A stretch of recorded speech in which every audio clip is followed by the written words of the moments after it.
സ്വാഭാവികമായിട്ടും നമ്മുടെ ജീവിതത്തിൽ നമ്മൾ കണ്ട ഇതുപോലൊരു ചരിത്ര പുരുഷൻ നമുക്ക് മറ്റാരുമില്ല. അത് വി എസ് അച്യുതാനന്ദനാണ്. വി എസ് അച്യുതാനന്ദന്റെ മരണം നമുക്കും അത്രമേൽ അതിവൈകാരികമാണ്.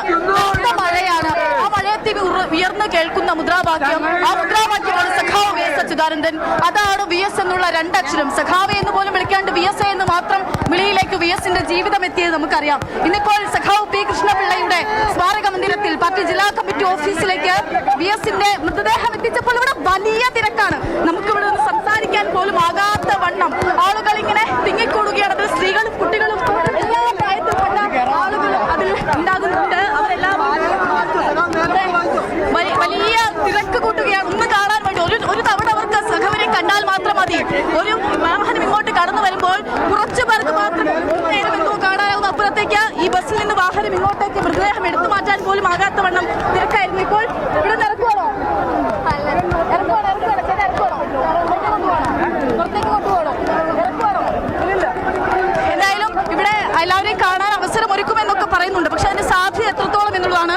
ഇതാ കുട ചൂടി നിൽക്കുന്ന ജനക്കൂട്ടം അത് വി എസിനെ കാണാൻ വേണ്ടി വന്നുള്ളവരാണ്. ഇതിന്റെ ഒരു അംശം മാത്രമാണുള്ളത്. ഈ റോഡ് നിറയെ നമുക്ക് കാണാം. അത്രമാത്രം ആളുകളാണ് അവരുടെ സമര നായകൻ അന്ത്യാഭിവാദ്യം വിളിക്കാനായി എത്തിയിട്ടുള്ളത്. നീതിയുടെ പാവപ്പെട്ടവരുടെ പോരാളിയായിട്ടുള്ള, നീതിക്ക് വേണ്ടി അനീതിക്കെതിരെ എന്നും പോരാടിയിട്ടുള്ള സഖാവ് വി എസ്, സ്ത്രീകൾക്ക് വേണ്ടി പോരാടിയിട്ടുള്ള വി എസ്, ഈ മതിലൊരു പക്ഷേ തകർക്കും വണ്ണം ആളുകൾ തള്ളിക്കയറാനുള്ള ശ്രമം നടത്തുകയാണ്. ഇത് അപകടകരമാണോ എന്ന് നമുക്ക് പറയേണ്ടി വരും. കാരണം ഈ വൈകാരികതയിൽ കുത്തിയൊലിക്കുമ്പോൾ ഒരുപക്ഷെ അതിനുള്ള സാധ്യത വരെയുണ്ട്. അത്രയും തിരക്കാണ്, അത്രയും ആളുകൾ ഇങ്ങോട്ടേക്ക് എത്തിക്കൊണ്ടേ ഇരിക്കുകയാണ്. മഴയൊക്കെ അവഗണിച്ചു കൊണ്ടുവരികയാണ്. മഴയും വെയിലും ഒന്നും അറിയാതെ 24 മണിക്കൂറിലധികം സമയം പിന്നിടുകയാണ് സഖാവ് വി എസ് അച്യുതാനന്ദന്റെ വിലാപയാത്ര. അതിപ്പോൾ അദ്ദേഹത്തിന്റെ തട്ടകത്തിൽ അദ്ദേഹത്തിന്റെ സംഘടനാ പ്രവർത്തനം, അദ്ദേഹത്തിന്റെ കമ്മ്യൂണിസ്റ്റ് രാഷ്ട്രീയ പ്രവർത്തനം തുടങ്ങിയിട്ടുള്ള അദ്ദേഹത്തിന്റെ പാർട്ടി ജില്ലാ കമ്മിറ്റി ഓഫീസിലേക്ക് എത്തിയിരിക്കുകയാണ്. സഖാവ് വി എസ് അവസാനമായി എത്തുമ്പോൾ വി എസിനെ കാണാനായി എത്തിയിട്ടുള്ള ആളുകൾ ആയിരങ്ങൾ പതിനായിരങ്ങൾ, അവരുടെ പല കേരളത്തിന്റെ അങ്ങോളം ഇങ്ങോളമുള്ള ഇടങ്ങളിൽ നിന്നും എത്തിയിട്ടുള്ള ആളുകൾ അവർ മുദ്രാവാക്യം വിളിച്ച് കണ്ണേ കേരളേ വി എസ് എന്നുള്ള മുദ്രാവാക്യം നിർത്താതെ വീണ്ടും ആവർത്തിച്ച് ഉരുവിടുകയാണ്. ഒരു മന്ത്രം എന്നോണം ആ കണ്ണേ കേരളേ വി എസ് നമ്മൾ കേൾക്കുകയാണ്.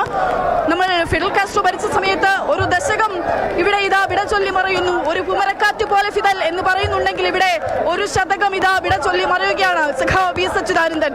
ഒരു കുമരക്കാറ്റാണോ അതോ അതിനപ്പുറത്തേക്ക് ഒരു പേമാരിയായിരുന്നോ അതൊരു കൊടുങ്കാറ്റായിരുന്നു? ആ ജീവിതത്തെ എങ്ങനെ ഏതർത്ഥത്തിൽ നമുക്ക് വിശേഷിപ്പിക്കാനാകും എന്നുള്ളതാണ്. ഇങ്ങനൊരു ജീവിതം സാധ്യമാണോ? മഹാത്മാഗാന്ധിയെ പറ്റി ഐൻസ്റ്റീൻ പണ്ട് പറഞ്ഞതായി ഓർക്കുന്നു. ഇങ്ങനൊരാൾ ഇവിടെ ജീവിച്ചിരുന്നു എന്നുള്ള അത്ഭുതമായി തോന്നുന്നു എന്നുള്ളത്. അതുപോലെയാണ് വ്യക്തിപരമായി പറഞ്ഞാൽ എനിക്കൊക്കെ വി എസിന്റെ ജീവിതം എന്ന് പറയുന്നത്. അങ്ങനെ ഒരാളുടെ കാലഘട്ടത്തിൽ അങ്ങനെ ഒരാൾ മുഖ്യമന്ത്രിയായിരുന്ന സമയത്ത് ഈ നാട്ടിൽ ജീവിച്ചവരാണ് നമ്മൾ. അദ്ദേഹം കടന്നു വന്ന വഴികൾ, ജാതിക്കെതിരെയുള്ള അരഞ്ഞാണം കൊണ്ട്, അച്ഛൻ നൽകിയിട്ടുള്ള അരഞ്ഞാണം കൊണ്ട് തന്നെ ജാതി പേര് വിളിച്ച് കളിയാക്കിയവർക്കെതിരെ തുടങ്ങിയിട്ടുള്ള പോരാട്ടം, ആ പോരാട്ടം ഇന്ന് എത്തി നിൽക്കുന്നത് എവിടെയാണ്? വി എസ് നേരത്തെ രാജീവ് ദേവരാജ് സൂചിപ്പിച്ചതുപോലെ വി എസ് അദ്ദേഹത്തിന്റെ സജീവ രാഷ്ട്രീയ പ്രവർത്തനത്തിൽ ഇല്ലാത്ത സമയത്ത് പോലും ഫേസ്ബുക്ക് പോസ്റ്റിലൂടെയും മറ്റുമൊക്കെ അദ്ദേഹത്തിന്റെ രാഷ്ട്രീയം, അദ്ദേഹത്തിന്റെ നിലപാടുകൾ പല വിഷയങ്ങളിലും ഭരണപരിഷ്കാരകർത്താവായ കമ്മീഷൻ ചെയർമാനായപ്പോഴൊക്കെ അദ്ദേഹം പറഞ്ഞുകൊണ്ടേയിരുന്നു. അങ്ങനെ ഒരു വി എസ് നമുക്കിനി ഇല്ല എന്നുള്ള യാഥാർത്ഥ്യത്തിലേക്ക് നമ്മൾ കടക്കുകയാണ്. ഇനി ഏതാനും നിമിഷങ്ങൾ മാത്രമാണ് വി എസ് ഈ നാട്ടിൽ നിന്നും, നമ്മുടെ കേരളത്തിൽ നിന്നും, ആലപ്പുഴയുടെ മണ്ണിൽ നിന്നും ഇനി വിട പറയാനായുള്ളൂ. അദ്ദേഹം മടങ്ങുന്നത് വലിയ ചുടുകാട്ടിലേക്കുള്ള യാത്രയുടെ അവസാനത്തേക്ക് എത്തി നിൽക്കുകയാണ്. ഇനി സഖാവിന്റെ ഏറ്റവും പ്രിയപ്പെട്ട രക്തസാക്ഷികൾക്കൊപ്പം സഖാവും വിട ചൊല്ലുകയാണ്. അദ്ദേഹത്തിന് അന്ത്യാഭിവാദ്യം മുഴക്കുകയാണ് അവിടെയുള്ള ആളുകളൊക്കെയും. അദ്ദേഹത്തിനൊപ്പം പോരാടിയ ആളുകൾ, പുന്നപ്ര വയലാർ സമര നായകൻ, പുന്നപ്ര വയലാർ സമരത്തിന്റെ രക്തസാക്ഷികളെ നമുക്കറിയാം. അതിൽ എത്ര പേരുടെ ശരീരം ഉണ്ടായിരുന്നു, എത്ര പേരുടെ ശരീരത്തിന്റെ ഭാഗങ്ങൾ മാത്രം ഉണ്ടായിരുന്നു. അവരെ കൂട്ടി കത്തിച്ച അതേ വലിയ ചുടുകാട്ടിലേക്ക് വി എസും മടങ്ങുകയാണ്. അതിന്റെ അവസാന നിമിഷങ്ങളിലൂടെയാണ് ഇപ്പോൾ കടന്നുപോയിക്കൊണ്ടിരിക്കുന്നത്.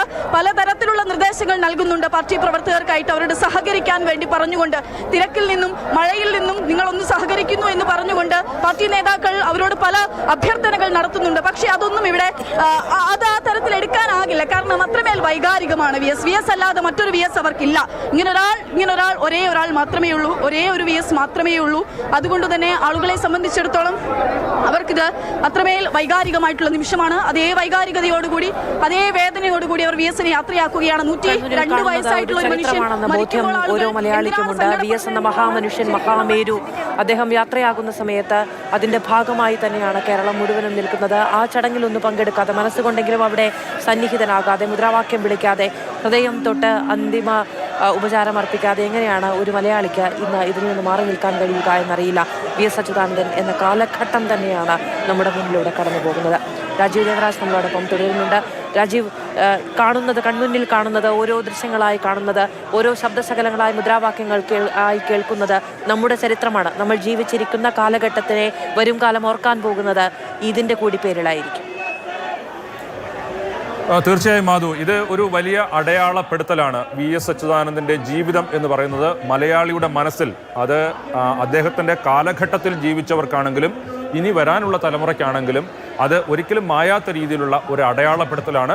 വി.എസ്. അച്യുതാനന്ദൻ എന്തായിരുന്നു എന്നുള്ളത് വ്യക്തമാക്കുന്ന രീതിയിൽ, അത് ജനമനസ്സിൽ ഏത് രീതിയിലാണ് വി.എസ്. അച്യുതാനന്ദൻ അവരെ സ്വാധീനിച്ചത് എന്നുള്ളത് നമുക്ക് വളരെ നമ്മുടെ കൺമുന്നിൽ കാണുന്ന രീതിയിലുള്ള ഒരു ഒരു ഒരു ഒരു വിടപറയലാണ് ഇപ്പോൾ നടന്നുകൊണ്ടിരിക്കുന്നത്. ഇപ്പോൾ ആലപ്പുഴ ജില്ലാ കമ്മിറ്റി ഓഫീസിലാണ് വി.എസ്. അച്യുതാനന്ദൻ്റെ ഭൗതിക ശരീരം ഉള്ളത്.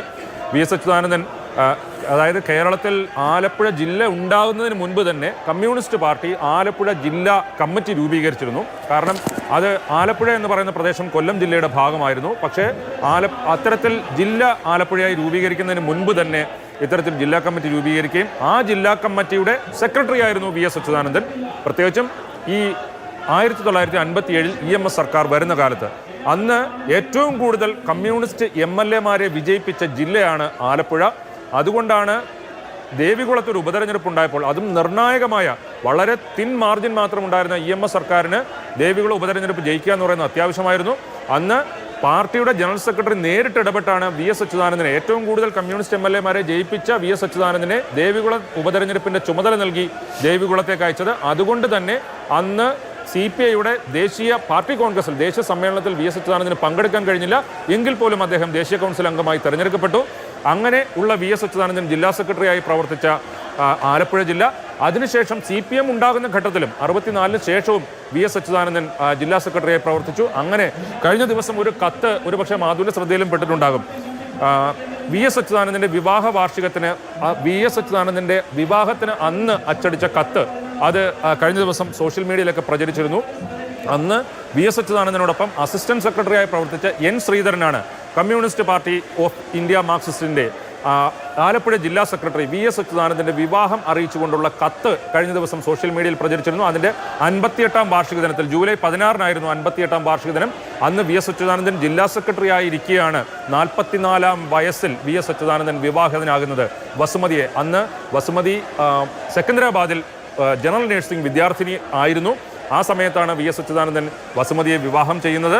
അതിനുശേഷം ആണ് 58 വർഷം നീണ്ട വൈവാഹിക ജീവിതമാണ് വി.എസ്. അച്യുതാനന്ദൻ ഉണ്ടായത്. വി.എസ്. അച്യുതാനന്ദൻ വിവാഹിതനാകാൻ തീരുമാനിച്ചതിന് പിന്നിലും ഒരു കഥയുണ്ട്. അതായത് ആർ സുഗതൻ, എപ്പോഴും വി.എസ്. അച്യുതാനന്ദൻ സുഗതൻ സാർ എന്ന് മാത്രം ബഹുമാന പുരസ്സരം വിളിച്ചിരുന്ന കമ്മ്യൂണിസ്റ്റ് നേതാവ് ആർ സുഗതൻ, അദ്ദേഹം ഒറ്റപ്പെട്ട ഒരു ജീവിതമായിരുന്നു, വിവാഹിതനായിരുന്നില്ല. പക്ഷേ അദ്ദേഹത്തിൻ്റെ അവസാന കാലത്ത് അദ്ദേഹം ഒറ്റയ്ക്ക് കഷ്ടപ്പെടുന്നത് കണ്ട് വി.എസ്. അച്യുതാനന്ദൻ നേരിട്ട് കണ്ടാണ് ഈ വൈകിയ വേളയിലാണെങ്കിലും 44-ാം വയസ്സിലാണെങ്കിലും വി.എസ്. അച്യുതാനന്ദൻ വിവാഹിതനാകണമെന്ന് തീരുമാനിച്ചതും പാർട്ടിക്കാർ വസുമതിയെ കണ്ടെത്തുകയും അങ്ങനെ വിവാഹിതനാകുകയും ചെയ്തത് അത് വി.എസ്. അച്യുതാനന്ദൻ ജില്ലാ സെക്രട്ടറി ആയിരുന്ന കാലത്താണ്.